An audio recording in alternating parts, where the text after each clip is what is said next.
حرام اور کفر عبادت یاد رکھیے. اب جادو کا علاج کیسے کریں گے؟ تو جادو کا علاج جو ہے ہمیں جو قرآن حدیث سے نہیں وہ تو بہت ملا ہے، حافظ صاحب ہے، عالم صاحب ہے، مفتی صاحب ہے، علامہ صاحب ہے، باباؤں کے بابا، بابا اسکوائر، بابا تھرائز، بابا فور ٹائم، بابا ریسٹو 10، بہت بڑے بابا ہے. قرآن حدیث کا ایسا مطالعہ، ایک ٹانگ پہ ایک قرآن پڑھتے، دوسری ٹانگ پہ دوسرا قرآن پڑھتے، قرآن حدیث کے علاوہ تو کچھ جھڑتا نہیں ان کے منہ سے. وہ کیسے غلط ہو سکتے ہیں؟ ان کے تو 100 موکل ہے، 1000 موکل ہے. میرے بھائی یہ تو سب سے بڑا مسئلہ. نبی اکرم صلی اللہ علیہ وسلم نے موکل سے کبھی کام لیا؟ حالانکہ اس دور میں تو کافروں کی مخبری بہت اہم تھی. منافق کون ہے معلوم کرنا تھا، ان کی کھسکساہٹ، ان کی چال بازیاں کیا چل رہی معلوم کرنا بہت ضروری تھا کہ کافر کیا چال چل رہے مکہ کے میں. جاؤ جنوں جاؤ پتا کر کے لاؤ میرے سے من جن.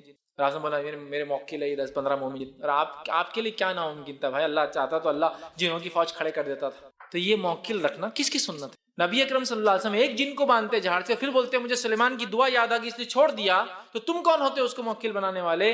اس لیے کہ ان کی اپنی آزادانہ زندگی ہے، ان کے زندگی میں انٹرفیرنس کرنا ہمارے لیے درست نہیں ہے.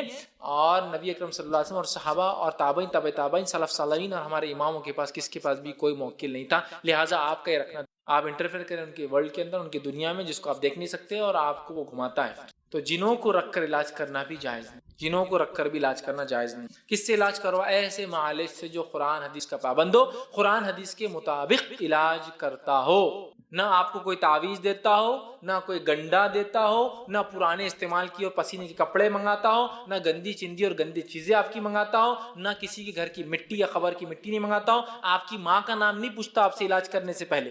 آپ کو لکھ کے تعویذ گنڈے اور جلانے اور چپکانے اور ٹھوکنے اور پینے اور لگانے نہیں دیتا. یہ سب جادوگروں کی علامت، یہ سب جادوگروں کی علامت. سمجھ رہے آپ بات؟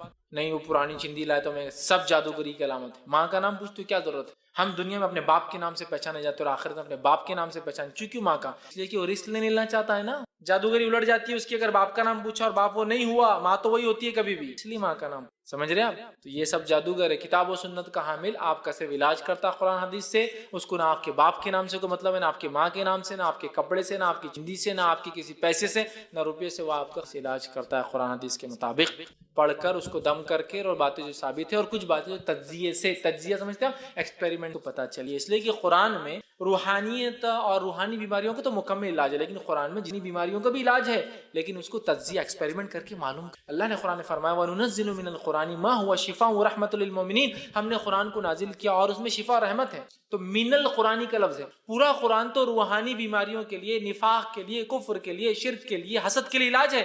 لیکن من القرآنی کہہ کر یہ بتا دیا اس میں فزیکل بیماریوں کا بھی علاج ہے. من اس میں سے، پورا تو ہے لیکن اس میں سے تو وہ تو ہے اس کا ایکسپیریمنٹ تجزیہ.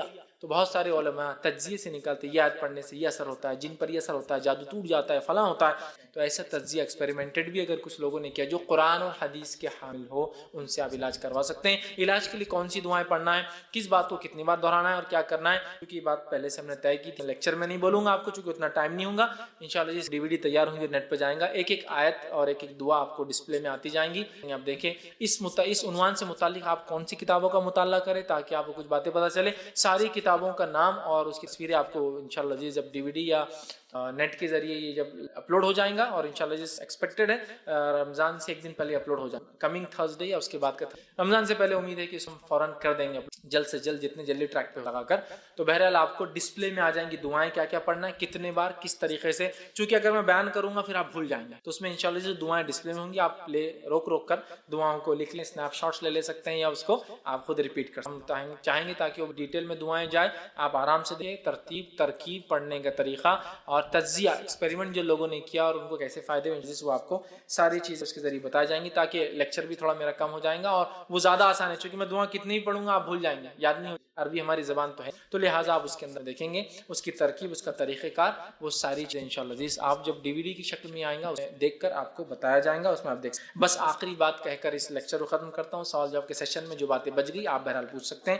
وہ یہ ہے ایک سنہرا اصول، ایک گولڈن رول اور ایک ڈاؤٹ. اور اس کے قرآن حدیث سے تو بہت علاج کرا ہے لیکن اثرش نہ، سب کچھ کر لیا، اب قرآن حدیث بھی کر کے تھے کیا اثر. یہ ہے اب کیا ہوتا دیکھیں، بہت علاج کرا ہے کچھ نہیں ہو قرآن حدیث. میرے بھائی قرآن حدیث سے علاج کرا لیتے سب ہو گیا، دنیا گھوم لیے، تعویذ گنڈے کر لیے. میں نے ایسے ایسے شبدے باز اور کاہنوں کو دیکھا. اپنے ایمان کو مسلمانوں پکا کرنے کی ضرورت ہے، جو ایسے علاج کرتے ہیں کہ سامنے آپ کھڑے، آپ کو بلاتے ادھر آئیے، آنکھ میں تکلیف ہے نا، موتیا بین ہے، انگلی ڈال کے آنکھ نکال لیتا آپ کے ہاتھ کے اندر، اور ہاتھ میں نکال کے موتیا بین کا علاج کر کے واپس ٹھوس دیتا آپ کے ساتھ. اور واقعی میں آپ بعد میں ٹیسٹ کرائیے، علاج ہوگا. ایسے شعبد باز اور کہانی میں نے دیکھے جو جادو سے علاج کرتے ہیں. کڈنی سٹون لٹرل سینس میں آپ کی آنکھوں کے سامنے آپ کو اوندھا ڈال کے ہاتھ سے وہ چیریں گے ایسا آپ کے جسم کو اور کڈنی کو نکالیں گے آپ کے سامنے باہر. آپ دیکھ سکتے ہو اس کی فنکشن ہوتے ہوئے, اور اس کے بعد اس کو چھلیں گا اپنے ہاتھ سے, کنکر کو نکال کر آپ کے ہاتھ میں دیں گا اور بند کر کے لگائیں گے اور بولیں گے آپ جا کے اسکین کر کے آؤ, اور آپ اسکین کر کے آئیں گے وہ کڈنی کا پتھر نکل چکا. اب وہ کیا لگ رہا ہے شعبدے بازی کو چھوٹے, یہ چھوٹے سے ہائیسٹ لیول تک. ایسا دیکھ کے تھوڑے یار جب آپ چھوٹے موٹے بابا سے تو کڈنی نکال دیتا, آنکھ نکال کے آپ کا علاج کر رہا ہے, کیا بولیں گے آپ؟ دل کو بغیر بائی پاس کے آپ کے علاج نکالتا, سامنے ہاتھ میں نکالتا, آپ کو دھڑکتے ہوئے دل کو بتائیں گے نہیں. اس لیول تک شعبدے بازی کہانا تو جادوگری, اپنے ایمان کو پکا کرنے کی ضرورت ہے. یہ ساری چیزیں فالتو ہے, ہم کو کوئی چیز یہ جو کوئی نقصان نہیں پہنچ سکتی سوائے اللہ باذن اللہ جو چاہے. لیکن علاج کرانا چاہیے, علاج سنت ہے, کرانا چاہیے. توکل بھی ہے, بھروسہ بھی کرنا, لیکن علاج بھی کرنا چاہیے. لہذا تفصیلات علاج کی اس میں آ جائیں گی. تو اب سب کچھ کرنے کے بعد چلو قرآن حدیث بھی کرتے تو پھر قرآن حدیث کا اثر نہیں ہو. قرآن حدیث ہی سب کچھ کر سکتا ہے, اب اثر ہو. پہلے اپنے عقیدے, اگر سمجھ لیجیے میں آپ کو ڈاکو آپ کے کھیت پہ حملہ کرے, آپ کی مال و دولت پہ ایک بندوق دے رہا ہوں, جرمن ماڈل لا, جرمنی یا یو ایس ماڈل لا کے دے رہا ہوں گن استعمال کے لیے, بھائی آپ کوئی آئے تو اس سے, اب اگر آپ کے ہاتھ کمزور اور گن چلانا نہیں آتی ہو تو اس میں بندوق کی غلطی ہے کیا؟ اٹھتی اتنی دشمن آیا تو اپنی گر جاتے اٹھاتے اتنی وزنی ہے, تو اس میں بندوق کی غلطی ہے کہ وہ خراب ہے. بندوق تو اٹھ جا رہی ہے لیکن وہ جمرہ نہیں کچھ بھی کرتے گولیش نہیں نکلتی, تو بندوق کی غلطی ہے. ہتھیار سب سے اعلیٰ ہے, استعمال کرنے والے میں صلاحیت اور طاقت نہیں تو ہتھیار کو برا مت. کتاب اور سنت میں علاج ہے, کرنا نہیں آتا اور تمہارا ایمان اس لیول کا نہیں ہے تو اس کو کچھ, سب دنیا گھوم کے آ گئے اور آپ بول رہے چلو قرآن حدیث سے بھی کر لیتے, نہیں ہوتا, پھر فائدہ نہیں ہوتا. جاؤ پھر یہ عقیدہ رکھنا کہ اللہ کی کتاب علاج ہے. اسلام اس چیز میں آپ کو کیسے چھوڑیں گا, گھومتا ہوا کی علاج نہیں ہے, ان کتاب و سنت میں ہے, من مانا علاج نہیں ہے. ٹھیک ہے, ہم کو اس عقیدہ, تو ہمارے پاس سب سے بہترین, یا تو ہمارے ہاتھ کمزور اٹھا نہیں پا رہے یا تو ہمیں چلانا نہیں آتا. ٹھیک ہے, تو یہ غلط فہمی ہوتی ہے, اور علاج کرائے کچھ نہیں, چھوڑ دیجیے. سیکنڈ, ایک سنہرا اصول, گولڈن رول یاد رکھیں. ایک سلف نے اپنے شاگردوں سے پوچھا, اے میرے شاگردوں, تم ایک راستے سے جاتے ہو, کتا بھونکتا ہے, تم کیا کرو گے اس کتے سے بچ؟ تو کہا اس کو ماریں گے, اس کو ہکا لیں گے, پھر آ جاتا ہے, پھر ماریں گے, پھر ہکا لیں گے, پھر آ جاتا ہے, پھر ماریں گے. کتنی بار کرو؟ ایک سنہرا اصول میں دیتا ہوں تم, جب کتا تمہارے پیچھے آئے تو کتے کے مالک کو آواز دو, کیا ہے مالک, کتے کو کنٹرول میں رکھو. تو وہ مالک کیسا ہوتا ہے, آپ 10 بار جائیں کتا, لیکن مالک کو کرے گا ادھر, کتے کو آواز دیں گا, کتا آ جاتا ہے مالک کیسا, آپ چلے جائیں. سمجھ رہے ہیں؟ تو کہا شیطان اگر تم پہ حملہ کرے تو تمہیں شیطان سے نہیں لڑنا ہے, شیطان کے رب کو آواز دینا ہے. چاہے شیطان کتنا بھی کچھ ہو, رب کا کتا ہی ہو, اس کے کنٹرول میں, اس کو کنٹرول میں رکھو. ہم کو اللہ میں پناہ مانگنا, اس سے ہم کو نہیں لڑنا ہے. بات سمجھ رہے آپ؟ مالک کو آواز دینا ہے, اے اللہ بس مجھے اس سے بچانا, میں اس کے چکر میں نہیں آنا چاہتا, اس کے وساوس میں, اس کے فساد میں, اس تکلیف میں, اس کے جادو میں, اس کے آصیب میں, بس ساری چیزوں. تو مالک کو آواز دو کتے کی, کتے کو بار بار ہکالنے کی. تو اللہ میں پناہ مانگی, اس گولڈن رول کو یاد رکھیں. تو یہ ساری چیزیں ہوتی ہیں, ورنہ جادو ہے, ہم جادو کا علاج ایسا کریں گے, اللہ سے آپ مانگیے, اللہ تعالیٰ سب. ٹھیک ہے, چونکہ شیطان کچھ بھی ہو, اللہ نے اس کو صلاحیت دی ہے, اور شیطان ایک خاص جن ہے جو پہلا جن تھا جس کو اللہ نے قیامت تک کی مہلت دی. باقی سارے جن جیتے اور مرتے ہیں, مطلب پیدا ہوتے اور مر جاتے ہیں, الگ الگ زندگیاں جی, لیکن شیطان ایک خاص ہے جو ان کا باپ ہے, جنوں کا ابلیس, اللہ نے اس کو قیامت تک کے لیے چھوٹ دی ہے. جس دشمن سے ہمارا پالا ہے, بہت زیادہ ایکسپیرینس, نوح علیہ السلام سے لے کر آدم علیہ السلام سے لے کر بہکاتے ہوئے آیا تو قیامت کی صبح تک بہکاتے رہیں گا. اتنے ایکسپیرینسڈ دشمن کے خلاف تو بہت ویل ورسڈ, جس کو ہم کہتے ہیں نا, بہت تیاری کے ساتھ جانے کی, اور ہم تو اتنی تیاری نہیں کر پائیں گے. لہٰذا اللہ کو آواز دو, اللہ اس سے بچانا, بس ختم. پھر اللہ تعالیٰ تو سب کر لیتا ہے. تو لہٰذا شیطان سے ہمارے رب میں پناہ مانگے, اس سے مدد مانگے, تو انشاءاللہ خود وہ اس کو. اکثر لوگ اس تعلق سے سوال کرتے ہیں کہ اس عنوان کی ضرورت کیوں محسوس ہوئی. ہوتا یوں ہے کہ اس تعلق سے لوگوں کو چونکہ علم نہیں ہوتا اس مسئلے کے تعلق سے, جن اور ان کی حقیقت کیا ہے, جادو کیا ہوتا ہے, تو عموماً بہت سی بار یوں ہوتا ہے کہ لوگ غلط فہمی ملوث ہو کر بہت سی بار غلط کاموں میں لگ جاتے ہیں. اور اکثر یوں ہوتا ہے کہ لوگ شرک اور بدعت کی طرف مائل ہوتے ہیں, برے کاموں کی طرف مائل ہوتے ہیں, اور وہ کام کر بیٹھتے ہیں جو شریعت جس کی اجازت نہیں دیتا, اور بعد میں جب انہیں صحیح چیز کا علم ہوتا ہے تو بہت پچھتاتے ہیں. تو کیوں نہ ہو کہ ہم وہ چیز کو پہلے ہی جان لیں جو عقیدے کو بگاڑنے میں آج اس معاشرے میں سب سے زیادہ اہم رول ادا کر رہی ہے. جو عقیدے میں بگاڑ آ رہا ہے لوگوں کی, وہ اسی قسم سے آ رہا ہے کہ لوگوں کو جنوں کی حقیقت نہیں پتہ, جادو کیا ہے, اس کا علاج کیسے ہوتا ہے, علم نہیں ہے. لوگ سمجھتے ہیں کہ شریعت اسلامیہ نے اس معاملے میں ہم کو یوں ہی چھوڑ دیا, بھٹکنے دیا, اور وہ کہتے ہیں کہ بھائی یہ معاملہ اس سے حل نہیں ہونے والا, ہمیں کچھ اور کرنا ہوگا. تو یاد رکھیے شریعت اسلامیہ ایک مکمل دین ہے, ایک مکمل دین ہے. اس نے کسی چیز کو نہیں چھوڑا. انسانی زندگی کے تعلق سے جو بھی مسائل ہے اس دین نے اس کو ایڈریس کیا, اس دین نے اس سے مخاطبت کی, اور اس چیز کو بتایا, اور کس طرح سے صحیح عقیدہ رکھا جائے اور کیا چیز غلط ہے اس کے تعلق سے تفصیلات دی. تو بہت سی بار یوں ہوتا ہے کہ لوگ چونکہ غلط فہمی ملوث ہوتے ہیں، وہ سمجھتے ہیں کہ اب اس کا کوئی حل نہیں ہے، لہٰذا پھر وہ یہاں اور وہاں ایسے اور ویسے کے پاس جاتے ہیں جو ان کو اللہ اور اس کے رسول کے نام پر، اللہ کی کتاب کے نام پر، شریعت کے نام پر، قرآنی آیتوں کے نام پر پھر لوٹ اور کھسوٹ کا بازار گرم کرتا ہے۔ اور یوں تو جتنے معالج اس معاشرے میں پائے جاتے ہیں سبھی قرآن حدیث سے علاج کرتے ہیں، لیکن افسوس صحیح طریقہ کوئی اس میں اپناتے نہیں تھے، اللہ ماشاء اللہ کہ چند لوگ اس تعلق سے جو ہے صحیح رویہ اختیار کرتے ہیں۔ تو آئیے اس کی حقیقت کیا ہے؟ کیا رسول اللہ صلی اللہ علیہ وسلم کے زمانے میں واقعات ہوئے؟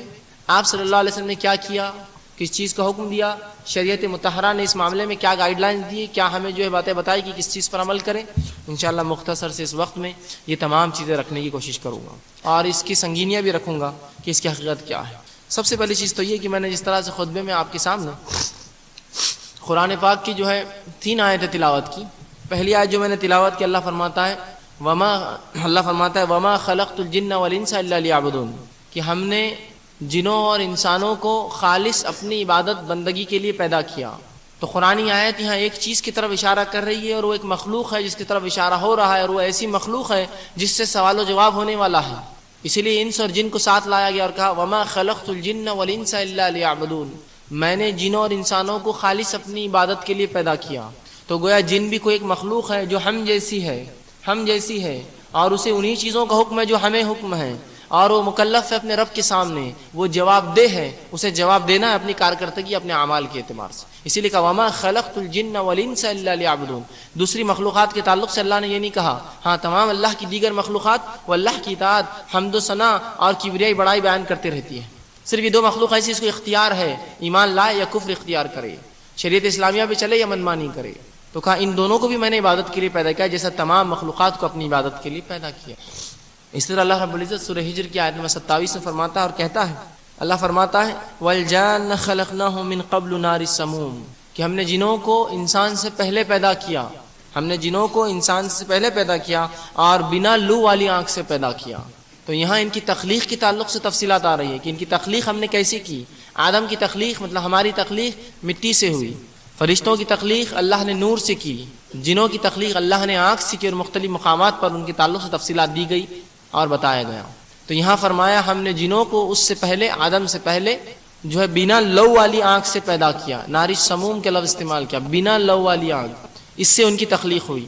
لہٰذا فطرتاً یہ تھوڑے گرم اور تیز ہوتے ہیں، چونکہ اللہ نے جس چیز کو جس سے پیدا کیا، ہمیں مٹی سے پیدا کیا، ہماری فطرت آدم علیہ السلام کے رویے سے پتہ چلتا ہے پورے قرآن میں، اور جنوں کی فطرت ابلیس کے رویے سے پتہ چلتا ہے، اپنے رویے میں بہت سخت تھا یہ۔ بہرحال اطاعت کے وہ بھی مکلف ہے، اطاعت کے ہم بھی مکلف ہیں۔ آئیے آگے تیسری آیت جو سورہ رحمان کی آیت میں نے تلاوت کی، آیت نمبر 15 تھی، وَخَلَقَ الْجَانَّ مِن مَارِجٍ مِّن نَّارٍ، کہ اللہ نے فرمایا اور جنات کو آنکھ کے شعلے سے ہم نے پیدا کیا، آنکھ کے شعلے سے پیدا کیا اور بنا لو والا تھا۔ دونوں آیتوں کو ملا دیے تو یہ تفصیلات سامنے آتی ہیں۔ تو گویا ان کی بھی تخلیق ہوئی، اور یہ بھی ایک مکلف مخلوق ہے، رب کے سامنے جواب دہ ہے اپنے اعمال کے اعتبار سے۔ بہت سے لوگ سوال کرتے کہ جن مکلف ہے، سزا اور جزا؟ ہاں، ان کے تعلق سے بھی تمام وہی چیزیں جو ہمارے تعلق سے ہیں۔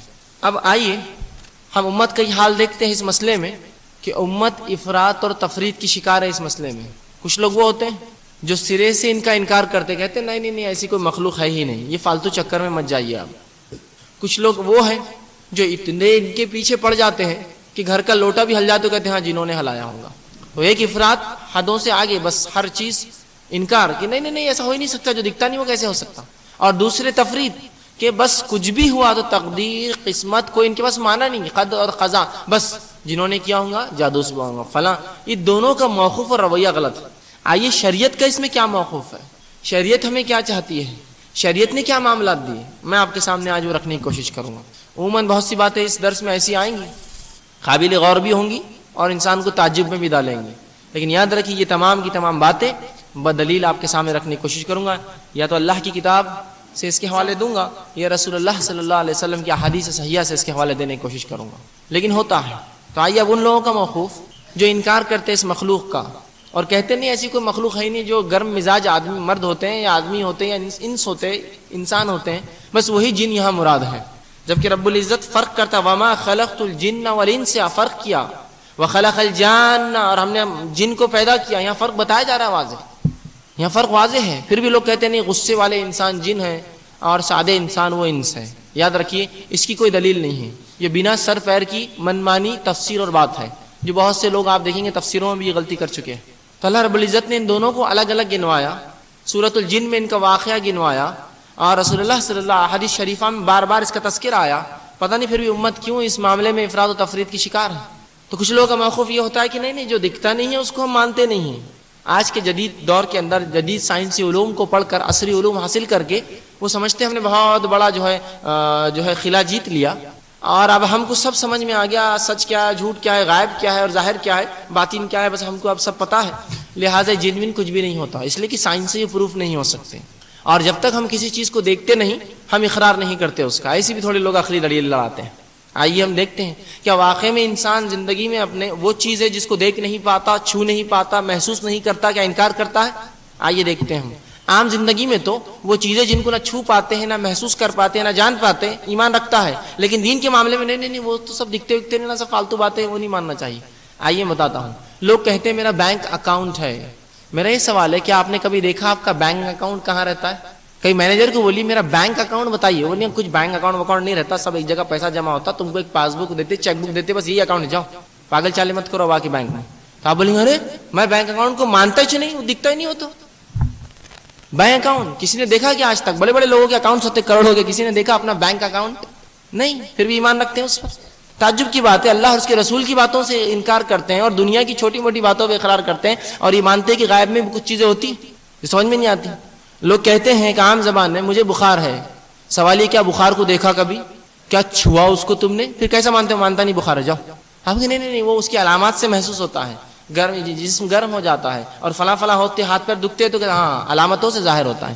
تو بہت سی چیزیں ہم دیکھ نہیں پاتے دنیا میں، ان کی علامتوں سے اس پہ ایمان رکھتے ہیں. خود رب العزت کی ذات کس نے دیکھی؟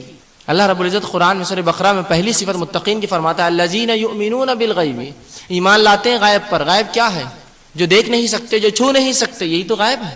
اگر صحابہ کہتے نہیں جو دکھتا نہیں وہ تو ہم ایمان نہیں لا سکتے، تو ایمان بالغیب تو پورا ہی ایسا ہے، نہ اللہ کو کسی نے دیکھا، نہ فرشتوں کو کسی نے دیکھا، نہ نبیوں کسی نے اصلی شکل میں دیکھا، نہ کتابوں کو ہم نے دیکھا اصلی شکل میں جو لوح محفوظ پر ہے. اس کے علاوہ جو نہ ہم نے آخرت کو دیکھا، نہ تقدیر کو دیکھا. تو ایسی بہت سی باتیں ہوتی ہیں. نہ جنت دیکھا، نہ جہنم دیکھا، پھر بھی ایمان لاتے ہیں. تو اس طرح سے افراد و تفرید کے شکار نہ ہو. بہت سی چیزیں جس کو ہم دیکھ نہیں پاتے اس پر ایمان رکھتے ہیں. میرا سوال ہے، بہت سے بچے کیمسٹری سے پڑھتے ہیں، بایولوجی سے پڑھتے ہیں، ان کے سبجیکٹس ہوتے ہیں. وہ لوگ کیمسٹری کا ٹیچر جو بتاتا ہے اس پر ایمان لاتے ہیں، لیکن رسول اللہ کی باتوں پر ایمان نہیں لاتے ہیں. اس نے کہہ دیا کہ یہ پروٹون سے، یہ نیوٹرون سے، یہ الیکٹرون سے، ایمان لا لیا. میرے سوال یہ، کیا کسی نے دیکھا آج تک ایک نے بھی ہم میں سے پروٹون، نیوٹرون، الیکٹرونز کیسے ہوتے ہیں؟ ایمان لائے. لیکن رسول اللہ کی اور اللہ کی کتاب کی بات آئی تو کیوں یہ اقرار، یہ انکار کا جو ہے رویہ اختیار؟ نہیں ثابت نہیں، چھوڑ دو. سوال ہے میرا، لوگ مائکرو بایولوجی پڑھتے ہیں، جراثیموں کے بارے میں علم حاصل کرتے ہیں. سوال یہ ہے آپ میں سے کتنے ہم میں سے جس نے جراثیم کو واقع میں دیکھا ہے، لیکن اس پر ایمان تو لاتے ہیں. جراثیم لگ گئے تو بیماری آتی ہے، فلاں ہو گیا تو فلاں ہوتا ہے. سوال یہ جراثیم دیکھا کس نے؟ تو یہاں تو اقرار کرتے ہیں جراثیم کا. تو سوال یہ، شریعت کی بہت سی باتیں ہیں جو چھو نہیں سکتے، دیکھ نہیں سکتے، محسوس نہیں ہوتی، لیکن ایمان لاتے ہیں. انہی میں سے یہ بھی ایک ہے جنوں پر ایمان. اب یہ نہ کہے کہ جو دیکھ نہیں سکتے، چھو نہیں سکتے تو وہ ہوتا نہیں، ورنہ پھر بہت سی چیزیں نا جو دیکھ سکے آج تک ہم نہ چھو سکے لیکن ایمان لاتے ہیں دنیا میں. یہ تو فلاں نے کہا، کہ تو پروفیسر نے کہا، کہ تو ٹیچر نے کہا. نیوٹن کے لاز مانتے ہیں. میں سمجھتا ہوں حدیث رسول پہ اس سے بھی کمزور ایمان ہوتا ہے ہمارا. نیوٹن کے لاز کو جتنے پکا مانتے ہیں کہ first law of Newton, second law of Newton and third law of Newton, جتنا ایمان اس پر ہے رسول اللہ کی حدیث پر اس سے کم ایمان ہے ہمارا. نہیں یہ سمجھ میں نہیں آ رہا، یہ تو پلے نہیں پڑتی، اس کا تو کوئی وجود ہی نہیں دکھتا ہمیں، ہم نے تو کبھی نہیں دیکھا. جب تک چھوئے نہیں ہم اس کو مانیں گے نہیں. تو یہ رویہ مت اختیار کیجیے شریعت کے معاملے میں. شریعت ہماری عقلوں سے بہت اونچی، بہت پاک اور بہت اعلیٰ ہے. ہاں یہ کہیے اللہ میرا ذہن اتنا قاصر ہے، سمجھ نہیں پا رہا ہے، تو مجھے ہدایت دے کہ میں تمام چیزوں کو سمجھ سکوں. بہرحال تو بہت سی چیزیں دنیا میں ہوتی ہیں جو ہم ایمان لاتے ہیں لیکن ان کو کبھی دیکھ نہیں پاتے اور چھو نہیں سکتے. انہی میں سے ایک چیز ہے جنوں کا وجود. جنوں کا وجود یہ اللہ کی مخلوق ہے. رسول اللہ صلی اللہ علیہ وسلم ان کے تعلق سے حدیث میں فرماتے ہیں اور کہتے ہیں، مسلم کی روایت ہے، اللہ نے جو ہے فرشتوں کو نور سے پیدا کیا، جنوں کو آنکھ سے پیدا کیا، اور آدم کو اس چیز سے پیدا کیا جس کے تعلق سے بتا دیا گیا ہے، مطلب اللہ کی کتاب میں ذکر کر دیا گیا ہے، مطلب مٹی سے پیدا کیا. تو یہاں تین مخلوق کو الگ الگ گنوایا. ایک فرشتوں کا تذکرہ کیا، نور سے پیدا کیا. یہ مکلف نہیں اللہ کی یاد، یہ مکلف، یہ اس کے جواب دہ مخلوق نہیں، یہ تو وہی کرتی جو اللہ چاہتا ہے، اطاعت گزار مخلوق. اس کو چوائس بھی نہیں، کوئی اختیار نہیں اچھے اور برے کا، اس کو تو چھوڑ دیجئے. رہا دوسرے کا تذکرہ آ رہا ہے، کہ ہم نے جنوں کو آنکھ سے پیدا کیا، بالکل الگ الفاظ استعمال ہو رہے ہیں. یہ نہیں کہا فرشتے اور جن ایک ہے یا انسان اور جن ایک ہے. جنوں کو ہم نے آنکھ سے پیدا کیا اور انسان کو اس چیز سے جس کا اللہ کی کتاب میں تذکرہ کر دیا گیا ہے، مطلب وہ مٹی سے پیدا کیے گئے. آگے ہم دیکھتے ہیں. جب یہ بات ہمارے سمجھ میں آ گئی کہ یہ جن بھی اللہ کی ایک مخلوق ہے، یہ بھی مکلف ہے، اب آئیے ان کے تعلق سے چند باتیں رکھتا ہوں. مقصد یہ نہیں ہے کہ آپ کو ڈراؤں اور گھبراؤں. اکثر جب بھی جنوں کی بات آتی ہے لوگ آس پاس دیکھتے ادھر بیٹھا ہوا تو نہیں کوئی، اور بیٹھا تو باہر گیا تو دکھ رہا کہ نہیں میرے کو، تو بھاگ گیا بولے تھا ایک آیا تھا. غلط فہمیاں ہوتی بہرحال. تو انشاءاللہ عزیز چند باتیں رکھوں. مقصد نہ ڈراؤں، نہ یہ ہے کہ آپ کو خامخواہ کی کسی مشکل میں ڈالوں، بلکہ مقصد یہ ہے کہ صحیح علم دو، جس کی وجہ سے جس کا علم نہ ہونے سے عقیدوں میں بگاڑ آتا ہے. تو عقیدوں میں بگاڑ نہ آئے بول کر یہ بات میں آپ کے سامنے رکھ رہا ہوں، تاکہ جب بھی کوئی مسئلہ ہو ہم اس چیز کو جان لیں، اس چیز کو سمجھ لیں. ورنہ عموماً اس اللہ کی مخلوق کے تعلق سے بڑی غلط فہمیاں اس حد تک کہ ہم مسجد میں سوئے تو وہ اٹھا کے پھینک دیا کسی نے. سوال یہ ہے یہ بھی اللہ کی مخلوق ہے، اور اگر یہ عبادت کے لیے کسی مسجد میں آئے تو آپ کو کیوں پھینکیں گے بیچارے. عجیب واقعات، عجیب کہانیاں، قصے، فلسفے اور باتیں ان کے تعلق سے ہوتی ہے. عجیب ناموں اور القابوں سے ان کو پکارا جاتا ہے. کوئی ان کو جن بولتا ہے، تو کوئی بھوت بولتا ہے، تو کوئی پریت بولتا ہے، تو کوئی اس طرح کی جو مذکر اور مؤنث بھوت ہوتے ہیں، اور کوئی کہتا ہے کہ بغیر سر کا، اور پتہ نہیں کیا فلسفے لوگوں نے گڑھ لیے ہیں. آئیے آج اس کی حقیقتوں کو ہم دیکھتے ہیں. اس کی حقیقتوں کو جاننے کی جو ہے میں کوشش آپ کے سامنے رکھنے کی کوشش کروں گا. جب ان کے وجود کے تعلق سے ہم نے اقرار کر لیا کہ یہ ہوتے ہیں، اللہ کی کتاب نے اقرار کیا، رسول اللہ کی کئی احادیث یاد رکھیے، ایک نہیں، سورۃ الجن آپ پڑھیے، اس میں تفصیلات آ جائیں گے، اور رسول اللہ کی کئی احادیث سے تعلق سے ہے کہ جنوں کے تعلق سے. بہرحال ابھی بھی میں آپ کے سامنے درس میں بھی رکھنے کی کوشش کروں گا. جنوں کو جو ہے کئی ناموں سے پکارا جاتا ہے عربی زبان کے اندر. عربی زبان میں جنوں کے کئی القاب یا کئی نام ہوتے ہیں جن سے اس کو پکارا جاتا ہے. کچھ نام خود قرآن نے لیے، کچھ نام خود رسول اللہ نے لیے، اور کچھ نام جو عربی زبان میں عام تھے جو آج انگلش زبان میں بھی آتے ہیں وہ چیز ہے. پہلی چیز تو یہ جنوں کو سب سے مشہور اور معروف نام جس سے پہچانا جاتا ہے وہ جنی ہے. انگلش میں بھی یہ نام سے جنوں کو پکارا جاتا ہے، وہ عربی کا لفظ ہے جنی، چھوٹے جن کو کہا جاتا ہے. تو جو ہے یہ جو ہے اس کو اسپیکر کے پاس رکھو. تو رسول اللہ سے تو یہ لفظ ثابت نہیں ہے، لیکن عربوں کے اندر یہ نام ہوا کرتے ہیں جنوں کی. کچھ احادیث ثابت ہے، اس کا بھی تذکرہ کرتا چلوں گا، اور جو نہیں ہے وہ بھی کرتا چلوں گا. تو جنی کہا جاتا ہے جنوں کی عام قسم کو، یا جن جس کو کہتے ہیں. انگلش میں بھی یہ لفظ جنی آتا ہے، الادین اور اس کا جنی لفظ استعمال ہوتا ہے. انگلش زبان میں جنی یہیں عربی سے جاتا ہے. اسی طرح کچھ جن ہوتے ہیں جن کا نام جو ہے عامر ہوتا ہے، کچھ کو ارواح کہتے ہیں. اب میں اس لیے رکھ رہا ہوں کہ نام سے ہی شروعات ہوتی ہے کسی بھی چیز کی. کچھ کو ارواح کہا جاتا ہے، ٹھیک ہے. اسی طرح یہ ارواح انہیں کہتے ہیں جو انسانوں کو راستے میں تکلیف دیتے ہیں، دروں کے اندر آ کر، جس کو روح بولتے ہیں ہم، روح بھٹک رہی اس طرح سے، ارواح عربی میں کہتے ہیں. یہ آ کے لوگوں کو تکلیف دیتے ہیں. جو لوگ مر چکے ہوتے ہیں ان کے چہروں میں آ کر انسانوں کو ڈراتے ہیں، دھمکاتے ہیں، یا پھر نئی باتیں سکھاتے ہیں. تو اس طرح کی یہ کام کرتے ہیں. اسی طرح جو ہے شیطان یہ قوی ہیکل جن ہوتا ہے، اس کو عربی میں بھی شیطان کہتے ہیں. قرآن نے بھی ابلیس کو شیطان کہا، تو شیطان بھی کہا جاتا ہے. اسی طرح افرید بھی انہیں کہا جاتا ہے. افرید ایک بہت قوی ہیکل جن، جو سلیمان علیہ السلام کا سورہ قصص کا واقعہ پڑھ لیجئے کہ ایک افرید نے سلیمان سے کہا، سلیمان تیرے اٹھنے سے پہلے، اس مجلس کے برخاست ہونے سے پہلے میں سبا کی رانی کا تخت تیرے پاس لا دوں گا. تو یہاں بھی افرید ایک جن کا نام آتا ہے جو کہ احادیث میں آتا ہے، اور علماء لکھتے ہیں بڑا قوی ہیکل جن ہوتا ہے جس کے تعلق سے قرآن نے تذکرہ کیا. اسی طرح خبث اور خبائث، رسول اللہ فرماتے ہیں جب بھی کوئی شخص بیت الخلاء جائے یہ دعا کرے اللہم انی اعوذ بک من الخبث والخبائث. تو خبث اور خبائث جنوں کی وہ نسل رسول اللہ فرماتے ہیں جو بدترین قسم ہے، جو انسانوں کو جب وہ ننگے ہوتے ہیں جب تاڑتی ہے، جب دیکھتی ہے، جب تکلیف پہنچاتی ہے. تو جب بھی حمام میں جایا کرو، بیت الخلاء اور پیخانوں میں جایا کرو، رسول اللہ فرماتے ہیں یہ دعا ضرور پڑھ لیا کرو اللہم انی اعوذ بک من الخبث والخبائث، کہ اللہ میں پناہ مانگتا ہوں تجھ سے یہ غلیظ نسل جنوں کی، خبث ان کے مذکر سے اور خبائث ان کے مؤنث سے، دونوں سے. جن مطلب ان کے اندر مذکر اور مؤنث، میل فیمیل بھی ہوتے ہیں، جس طرح ہم میں ہوتے ہیں، مردوں کے اندر عورت اور مرد ہوتے ہیں، اسی طرح ان میں بھی ہوتے ہیں. تو یہاں رسول اللہ نے دعا سکھائی ان سے پناہ مانگنے کی، بچنے کی. تو یہ چند نام تھے جو قرآن حدیث میں اور عربی زبان میں مشہور اور معروف ہے جنوں کے. آئیے اب دیکھتے ہیں ان کی قسمیں کیا ہے. حاکم کی روایت ہے، آپ صلی اللہ علیہ وسلم فرماتے ہیں جنوں کی 3 قسمیں ہوتی ہیں. 3 قسم کے ہوتے ہیں. ایک وہ ہوتے ہیں جو اڑتے پھرتے ہیں، اس سے بھی ایک صفت پتہ چلتی ہے ان کی کہ اڑ سکتے ہیں، جو اڑتے پھرتے ہیں. دوسرے فرماتے ہیں آپ صلی اللہ علیہ وسلم جو شکلوں میں ہوتے ہیں، مختلف شکلوں میں، سانپ کتے کی شکل میں، حدیث میں الفاظ بالخصوص آئے ہیں، سانپ اور کتوں کی شکل میں ہوتے ہیں، تو مطلب دوسری قسم شکلوں میں ہوتے ہیں.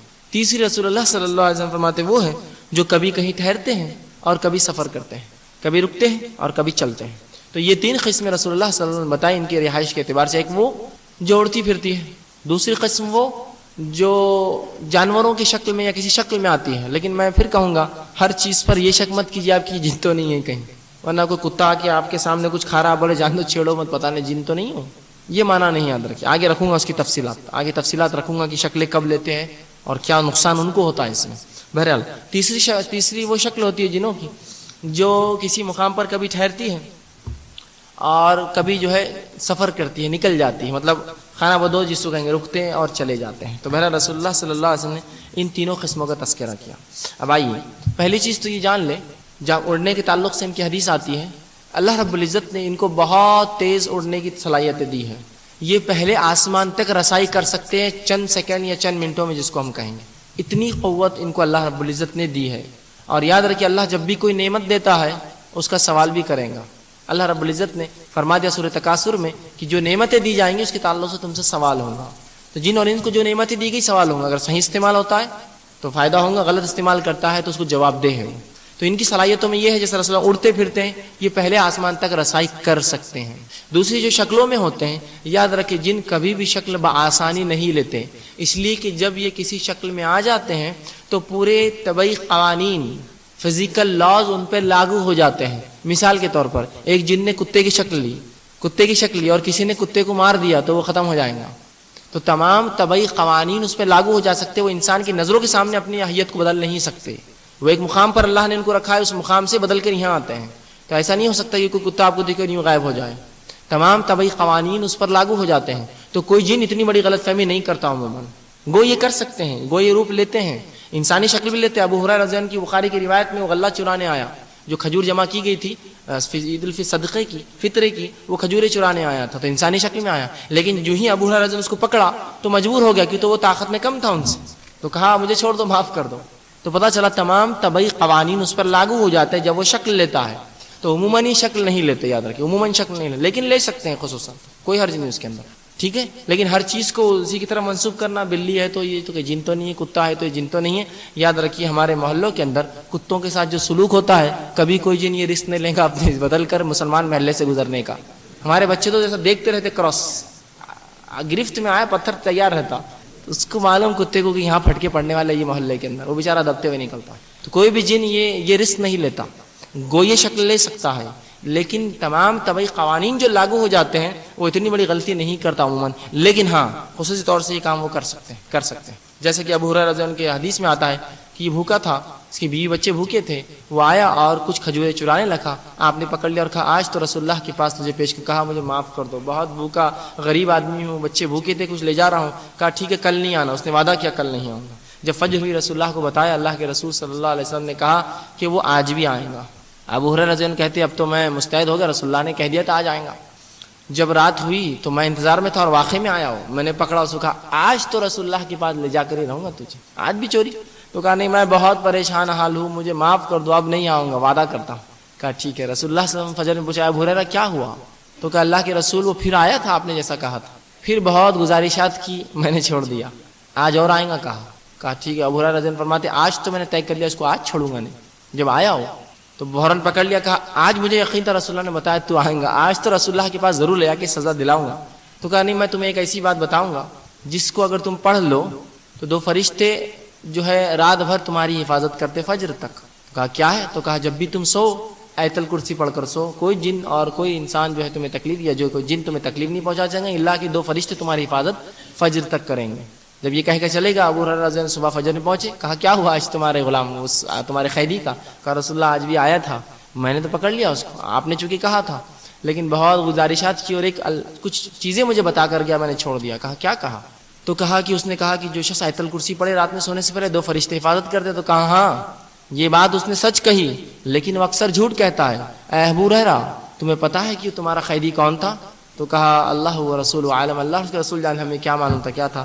کہا وہ شیطان تھا، وہ اکثر جھوٹ بولتا ہے، لیکن اس معاملے میں سچ کہا، اس معاملے میں سچ کہا. اس حدیث سے ایک اور بات نکلتی ہے، عنوان سے متعلق، لیکن بتا دوں کہ شیطان بھی سچ بات کہے تو ماننا چاہیے.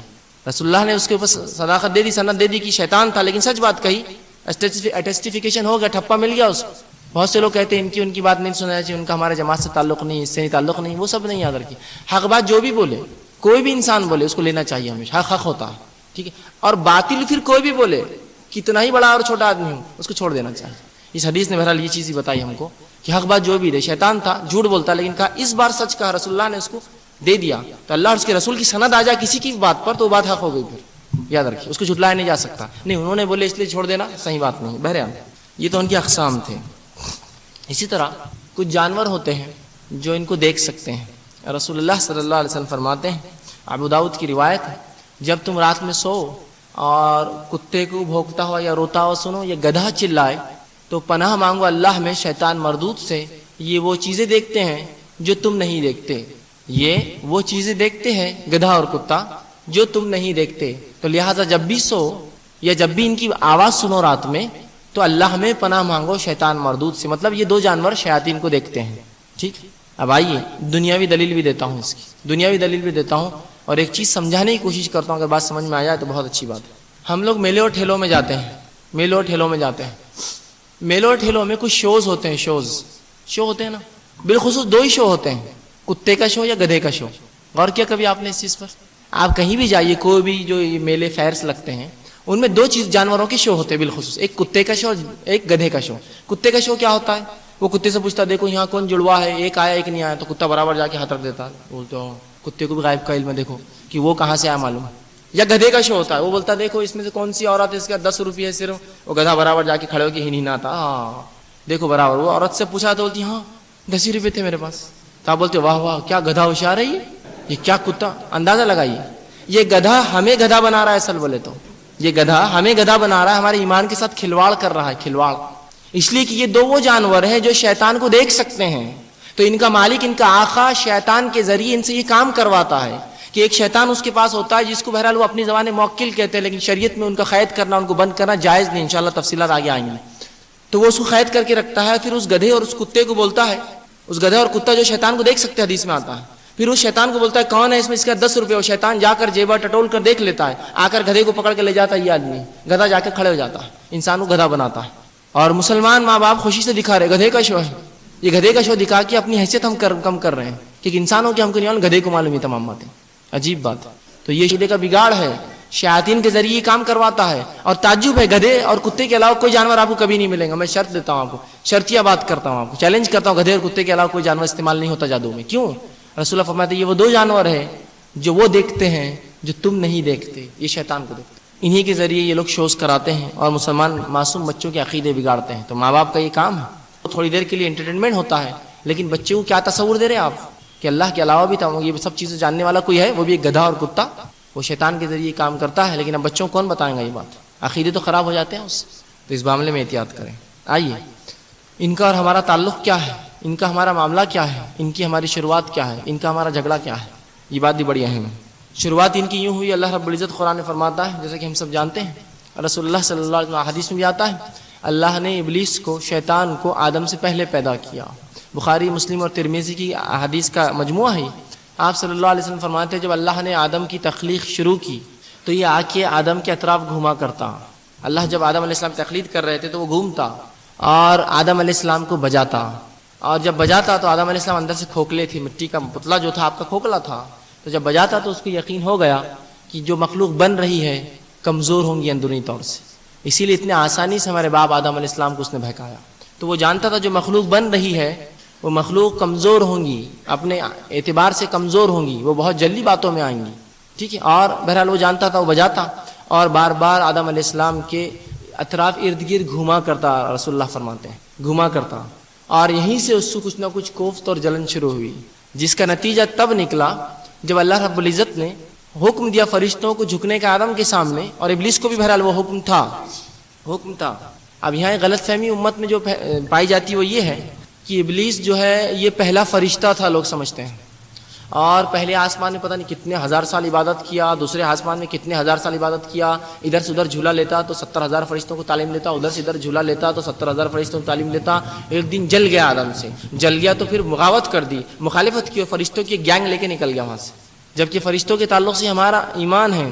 اللہ رب العزت سورہ ممتحنہ میں فرماتا ہے وَيَفْعَلُونَ مَا يُؤْمَرُونَ، فرشتے وہ ہے جو انہیں حکم دیا جاتا ہے وہ کر گزرتے ہیں، ان کی چوائس نہیں ہے، کچھ بھی سوچتے نہیں وہ ایسا یا ویسا. ٹھیک ہے. تو یہ بہت بڑی غلط فہمی ہے کہ ابلیس کو فرشتہ سمجھ، جبکہ اللہ رب العزت نے اعلان کر دیا سورہ کہف کی آیت نمبر 50 میں وَإِذْ قُلْنَا لِلْمَلَائِكَةِ اسْجُدُوا لِآدَمَ فَسَجَدُوا إِلَّا إِبْلِيسَ وَكَانَ مِنَ الْجِنِّ فَفَسَقَ عَنْ أَمْرِ رَبِّهِ. واضح آیت ہے. وَإِذْ قُلْنَا لِلْمَلَائِكَةِ اسْجُدُوا لِآدَمَ، جب ہم نے حکم دیا فرشتوں کو کہ جھکو آدم کے سامنے، تو تمام کے تمام جھک گئے الا ابلیس، سوائے ابلیس کے، وَكَانَ مِنَ الْجِنِّ، وہ جنوں میں سے تھا، فَفَسَقَ عَنْ عَمْرِ رَبِّ، اپنے رب کے حکم کی خلاف ورزی کیا، نافرمانی کیا۔ تو اس آیت نے وضاحت کر دی۔ یہ آیت آنے کے بعد بھی پھر کوئی اختلاف کرے کہ یہ فرشتہ تھا یا جن تھا، بہت بری بات ہے، کہ تو اللہ نے یہاں وضاحت کر دی وَكَانَ مِنَ الْجِنِّ، وہ جنوں میں سے تھا اور اپنے رب کے حکم کو ٹالا، انکار کیا، فاسق تھا۔ تو یہ غلط فہمی کا بہرحال ازالہ ہو گیا۔ تو ان کی دشمنی ہم سے جو ہے ابد سے ہے، شروع سے ہے، ازل سے ہے اور ابد تک رہیں گی۔ بہرحال شروع سے ان کی ہماری جو ہے دشمنی ہے۔ اب اللہ رب العزت نے جب جھکنے کا حکم دیا تو نہیں جھکا اور کہا انا خیر، میں اچھا ہوں آدم سے۔ اس لیے میں اچھا ہوں آدم سے کیوں کہا؟ مفسرین لکھتے ہیں وہ اس لیے کہا کہ آگ اوپر کی طرف اٹھتی ہے تو اس نے کہا میں خیر ہوں، جبکہ مٹی کہیں سے پھینکو نیچے کی طرف چلے جاتی ہے۔ جبکہ اس کا یہ بولنا میں خیر ہوں یہ بھی غلط تھا عقلی اعتبار سے بھی۔ آگ سے جب تک اس کو کنٹرول میں نہ رکھا جائے کوئی فائدہ نہیں ہے۔ آگ کو جب تک کنٹرول میں نہ رکھا جائے کوئی فائدہ نہیں، نقصان ہی دیتی ہے صرف۔ جبکہ مٹی کہیں بھی وہ فائدے مند ہی ہے، کچھ دانہ گرا تو اگ جاتا ہے، کوئی بیج گرا تو جھاڑ لگ جاتا ہے، فائدے مند ہی ہے۔ پانی رہا تو تھم جاتا ہے، فائدہ ہی ہے۔ تو اس کا یہ دلیل بھی عقلی بیکار تھی۔ تو کہا میں خیر ہوں اس سے، آدم سے جو تو نے پیدا کیا۔ بہرحال اب یہ دشمنی ان کی ہماری شروع سے ہے اور یہ چاہتا ہے کہ جہاں یہ جائیں گا ابلیس، یہ ہم تمام کو لے جائیں۔ تو ابلیس یہ بابائے جن ہے، جنوں کا باپ ہے۔ جس طرح سے آدم بابائے انسانیت ہے، ہم سب کے باپ ہے، اسی طرح ابلیس یہ جنوں کا باپ ہے۔ اور جس طرح آدم کی نسل میں مومن اور کافر دونوں ہوتے ہیں، ابلیس کی نسل میں بھی مومن اور کافر دونوں ہوتے ہیں۔ یاد رکھیے فرق اتنا ہے کہ ہمارے باپ ایمان والے تھے جس سے ہماری نسل چلی، اور جنوں کی نسل چلی ان کا باپ کافر تھا پہلا، بعد والوں نے بہرحال ایمان لایا۔ خود رسول اللہ پر کہیں جنہوں نے ایمان لایا، اس کا تذکرہ سورہ جن میں گزرا ہے۔ بہرحال اب ان کے غذائیات کے تعلق سے تو یوں تو یہ کافی غذائیں کھاتے ہیں، لیکن رسول اللہ صلی اللہ علیہ وسلم نے دو چیزوں کے تعلق سے ہمیں بتایا۔ یوں تو کئی غذائیں کھاتے ہیں، اسلاف سے کئی اقوال، صحابہ سے کئی اقوال ثابت ہیں، لیکن رسول اللہ کی حدیث میں بخاری، مسلم اور ترمذی کی روایت ہے، آپ صلی اللہ علیہ وسلم فرماتے ہیں کہ جنوں کا ایک وفد میرے پاس آیا اور مجھ سے کہا محمد صلی اللہ علیہ وسلم اپنی امت کو منع کر دو کہ اس ہڈیوں سے اور سوکھے گوبر سے وہ استنجا نہ کرے، طہارت حاصل نہ کرے پیشاب کے بعد۔ کہ جنوں کا ایک وفد میرے پاس آیا تھا اور مجھ سے کہا اے محمد صلی اللہ علیہ وسلم اپنی امت کو منع کر دیجئے کہ ہڈی اور سوکھی گوبر سے استنجا نہ کرے، اس لیے کہ اللہ رب العزت نے اس میں ہماری اور ہمارے جانوروں کی غذا رکھی ہے۔ تو سوکھی ہڈیاں رسول اللہ فرماتے ہیں یہ تمہارے بھائی جنوں کی غذا ہے۔ کوئی یہ ایک ہی نہیں کئی ہے لیکن یہ بھی ایک ہے۔ اور سوکھا ہوا گوبر، لیٹ جو جانوروں کے گوبر ہوتے ہیں، یہ جنوں کے جانوروں کی غذا ہے۔ تو لہٰذا یہ دو چیزوں سے پیشاب سے طہارت کبھی حاصل مت کیجیے۔ جنوں کے وفد نے رسول اللہ سے التجا کی اور آپ صلی اللہ علیہ وسلم صحابہ کو منع بھی کیا۔ اسی طرح رسول اللہ نے صحابہ کو منع کیا کہ سوراخ میں پیشاب نہ کرے، سوراخوں میں، ہو سکتا ہے تمہارا بھائی جن اس میں رہتا ہو۔ اس طرح فرمایا کوئی شخص اوپر کے گھر میں ہوتا تو گرم پانی سیدھے نہ نیچے پھینکے، ہو سکتا ہے تمہارے بھائی جن گزر رہے ہو ان کو تکلیف ہو جائے۔ اس طرح شام کے وقت میں، مغرب کے وقت میں بالخصوص بچوں کو باہر نہ لے جانا، اس لیے کہ یہ جنوں کے ملنے کا وقت ہوتا ہے، اس میں تکلیف میں آ جاتے ہیں بچے۔ تو یہاں نشاندہی کر دی کچھ چیزوں سے آپ نے وضاحت کی۔ بہرحال ہڈی، یہ جو بھی ہڈی جس پر یا جو بھی جانور جس پر اللہ کا نام لے کر ذبح کیا جاتا ہے، وہ جانور کی ہڈی جنوں کے لیے رسول اللہ فرماتے ہیں گوشت بن جاتی ہے۔ ہر وہ جانور جس پر اللہ کا نام لے کر ذبح کیا جاتا ہے وہ ہڈی تمہارے مومن بھائی جنوں کے لیے گوشت بن جاتی ہے، اور جو لیٹ تمہارے جانوروں کی سوکھی ہوتی ہے وہ جو ہے تمہارے مومن بھائی جنوں کے جانوروں کی غذا ہے، ان کی غذا نہیں، ان کے جانوروں کی۔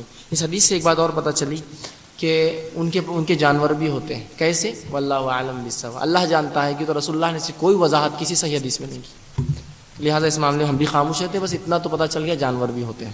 ان کے رہنے کے ٹھکانے یا جگہ، عموماً جو ہمارا عنوان ہے آج کا جن اور جادو، اس میں ہم ان جنوں کے تعلق سے بات دیکھیں گے جو کافر ہوتے ہیں۔ مومنوں کا معاملہ تو ہمارے جیسا ہی رہا، لیکن یہاں جو میں رکھوں گا آپ کے سامنے جو دیگر باتیں، یہ کافروں کے تعلق سے، جن کو ہم شیطان کہتے ہیں۔ تو جب میں اپنے درس کے بیچ میں شیطان کہوں تو آپ سمجھ لیجئے کافر جن، اور جب جن کہوں تو سمجھ جائیے مومن جن۔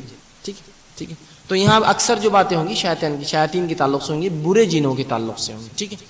تو اب ان کے رہنے کے ٹھکانے کیا ہے؟ رسول اللہ صلی اللہ علیہ وسلم کی ایک روایت ہے، مسلم کی حدیث ہے، اور بلال بن حارث رضی اللہ عنہ اس حدیث کے راوی وہ کہتے ہیں کہ ایک بار رسول اللہ صلی اللہ علیہ وسلم استنجا کے لیے، رفع حاجت کے لیے، فارغ ہونے کے لیے گئے۔ عموماً رسول اللہ کا یہ معمول تھا کہ رفع حاجت کے لیے پیشاب پائخانے سے جو ہے اس چیز سے فارغ ہونے کے لیے آپ ہماری نظروں سے دور چلے جاتے، بہت دور جاتے کہ کوئی دیکھ نہ سکے، آڑ میں بیٹھتے۔ تو ایک بار رسول اللہ رفع حاجت کے لیے گئے اور ہم نے شدید چیخ اور پکار سنی، ہم پریشان ہوئے، لیکن کسی نے ہمت نہ کی آگے جانے کی، چونکہ رسول اللہ نظروں سے بہت دور جایا کرتے، ہم رکے رہے۔ وہ کہتے ہیں اس کے تھوڑی دیر بعد رسول اللہ صلی اللہ علیہ وسلم واپس تشریف فرما ہوئے لائے۔ ہم نے کہا اللہ کے رسول ہم تو گھبرا گئے تھے، ہم کو تو ڈر لاحق ہوا کہیں آپ کی جان پر تو کوئی بات نہیں آ گئی تھی۔ تو رسول اللہ صلی اللہ علیہ وسلم فرمایا نہیں، ایسا نہیں ہوا تھا، جب میں گیا تو مومن اور کافر جنوں میں شدید ٹکراؤ ہوا، لڑائی ہو گئی ان کے اندر، مومن اور کافر جنوں میں شدید ٹکراؤ ہوا، اور وہ دونوں گروہ میرے پاس آئے اور کہا محمد صلی اللہ علیہ وسلم فیصلہ کر دو، ٹھکانے ہمارے فیصلہ کر دو، کون کہاں رہیں گا۔ جھگڑا ہوا تھا رہنے کے اعتبار سے، تو جھگڑا جو تھا رہنے کے اعتبار سے ہوا، تو کہا کہ آپ فیصلہ کر دیجئے کون کہاں رہیں گا۔ آپ صلی اللہ علیہ وسلم فرماتے ہیں، صحیح حدیث سے مسلم کی روایت ہے، آپ فرماتے ہیں کہ پھر میں نے کیا کیا، دونوں میں فیصلہ کر دیا۔ صحابہ نے کہا اللہ کے رسول کس کو کیا دیا آپ نے، کس کو کیا دیا آپ نے، کیا فیصلہ کیا؟ تو کہا میں نے اونچے مقامات، پہاڑی علاقے یہ جو ہے مومن جنوں کو دے دیے، اور درے جو پہاڑوں کے بیچ کا علاقہ ہوتا ہے، اور خالی ٹاپو یا وادیاں جو سمندروں میں ہوتی ہے یہ کافر جنوں کو میں نے دے دی، شیاطین کو یہ دے دی اور یہ کر دی۔ اور ان دونوں نے میرے فیصلے کو سن لیا اور مان لیا۔ مطلب اونچے علاقوں کے اندر مومن جن عموماً رہتے ہیں پہاڑی علاقوں میں، اور نچلے درے جو ہوتے ہیں پہاڑ کے بیچ کے علاقے یا وہ ٹاپو جو غیر آباد ہوتے ہیں، انسانیت بستی نہیں، سمندروں میں ہوتے ہیں نا، تو یہاں کافر جنوں کی وہ ہے۔ اسی لیے جب بھی وادی سے گزرو تو اللہ کے رسول نے فرمایا اللہ میں پناہ مانگو، اس لیے کہ یہاں کافر جن زبردست حملہ کرتے ہیں مومن پر یا مسافروں پر۔ یہ ہوتا تھا رسول اللہ کے دور میں، یہ ہوتا تھا کہ مشرکین مکہ جب کسی وادی سے گزرتے تو یہ اس وادی کے بڑے جن میں پناہ مانگتے۔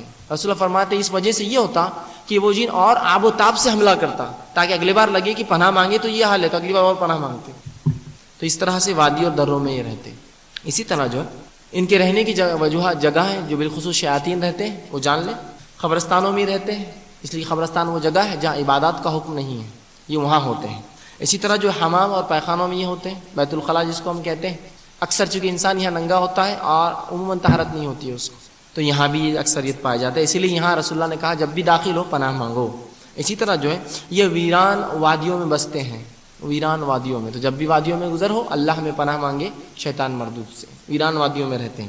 اسی طرح وہ گھر جن پر اللہ کا نام لے کر تالے نہ ڈالے جائے اور اللہ کے نام لے کر تالے نہ کھولے جائے، اس میں بھی رہتا ہے۔ اور رسول اللہ فرماتے ہیں کہ وہ گھر جن پر بغیر اللہ کا نام لے کے تالے ڈالے جاتے ہیں، شیطان اپنے مال والوں سے کہتا ہے آج رہنے کا انتظام ہو گیا، اور وہ گھر جن میں بغیر بسم اللہ پڑھ کے کھایا جاتا ہے، شیطان کہتا ہے آج کھانے کا انتظام ہو گیا، تو اپنے پیروکاروں سے کہتا ہے آج رہنے کھانے کا انتظام ہوگا۔ جب کوئی مومن کھاتے وقت بسم اللہ پڑھ لیتا ہے تو کہتا ہے آج کھانے کا نہیں رہنے کا انتظام ہوا، اور جب کوئی تالا ڈالتے وقت بسم اللہ کہتا ہے اور کھانے کے وقت نہیں تو بولتا آج رہنے کا ہوا کھانے کا نہیں ہوا۔ تو وہ گھروں میں بھی یہ بستے ہیں جن گھروں کے تالے بسم اللہ پڑھ کر نہیں لگائے جاتے یا نہیں کھولے جاتے۔